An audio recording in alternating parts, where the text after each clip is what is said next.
प्रभु यीशु मसीह के मधुर नाम में आप सभी साथियों पास्टर पचाव को जय मसीह कहता हूँ। हालेलुया। प्रभु सबको आशीष दे।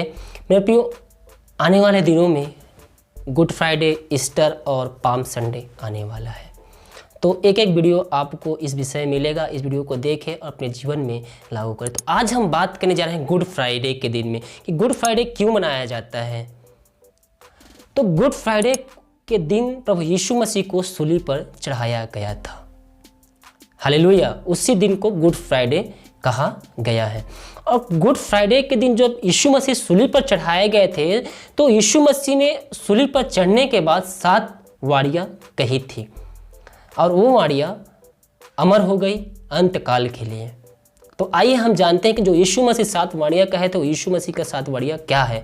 तो जो पहली वारी, हे पिता इन्हें क्षमा कर क्योंकि ये नहीं जानते कि ये क्या कर रहे हैं। लूका 23 के 34 आप ये बात पाएंगे पहली वारी को। तो ये यीशु मसीह किसको बोल रहे थे, किससे प्रार्थना कर रहे थे, किसको क्षमा करने के बाद कहते हैं हे पिता इन्हें क्षमा कर क्योंकि नहीं जानते क्या कर रहे हैं। यीशु मसीह प्रभु से प्रार्थना कर रहे थे, जो उनको क्रूस पे चढ़ा रहे थे, जो व्यक्ति लोग उनको क्रूस पे चढ़ा रहे थे, वो उनके लिए प्रभु से प्रार्थना कर रहा था कि हे पिता इन्हें क्षमा कर क्योंकि ये नहीं जानते कि ये क्या कर रहे हैं। देखिए मेरे प्रिय, जब हम दुश्मन, हमारे जो शत्रु होते हैं, हम उनके लिए कैसे कैसी बातें बोल देते हैं कभी कभी, लेकिन यीशु मसीह अपने दुश्मनों को जो उनको मारने जा रहे हैं जान से सूली पर चढ़ा दिया है, उस समय प्रभु यीशु ने अपने शत्रु के लिए प्रार्थना की, हे पिता इन्हें क्षमा कर क्योंकि ये नहीं जानते कि ये क्या कर रहे हैं। तो मेरे प्रियो, अक्सर हम भी अपने दुश्मनों को माफ करने वाले बन जाए तो प्रभु का वचन हमारे जीवन में कार्य करेगा।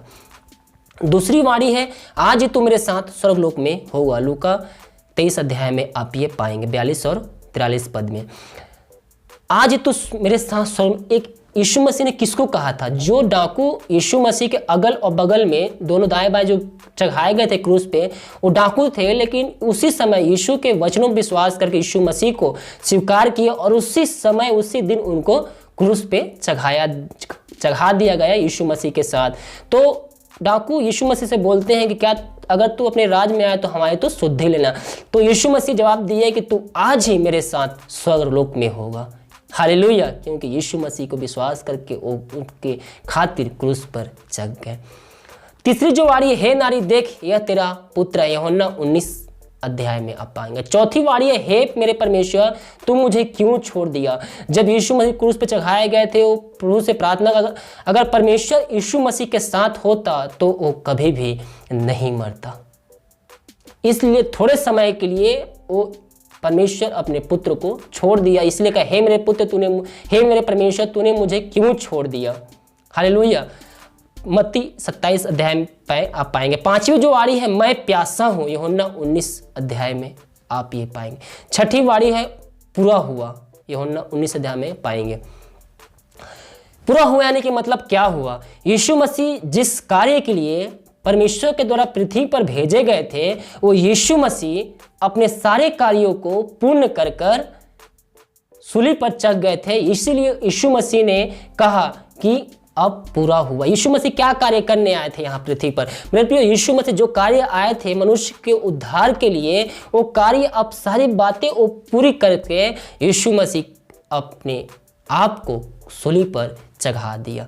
वो चाहता तो उस समय बच सकता था। यीशु मसीह परमेश्वर का पुत्र था, उसके पास इतनी सामर्थ्य था कि वो अपने आप को बचा सकता था, लेकिन वो अपने आप को नहीं बचाया, अपने आप को उनके हाथों में सौंप दिया ताकि जो परमेश्वर की इच्छा है उनके उस समय वो पूरी हो जाए। और परमेश्वर की इच्छा जब हमारे जीवन में पूरी होती है तो हम आशीषों से भर जाते हैं। इसीलिए जब परमेश्वर की बातें यीशु मसीह ने पूरी किया तो हमेशा के लिए यीशु मसीह जीवित होगा। इसी प्रकार से जब हम परमेश्वर की इच्छाओं को अपने जीवन में लागू करेंगे तो हमेशा के लिए हम आशीषमय हो जाएंगे मेरे प्रियो। हालेलुया। तो इसलिए जो छठी वाणी है वो बोला है यीशु ने पूरा हुआ। और सातवीं वाणी जो है, हे पिता मैं अपनी आत्मा तेरे हाथों में सौंपता हूँ।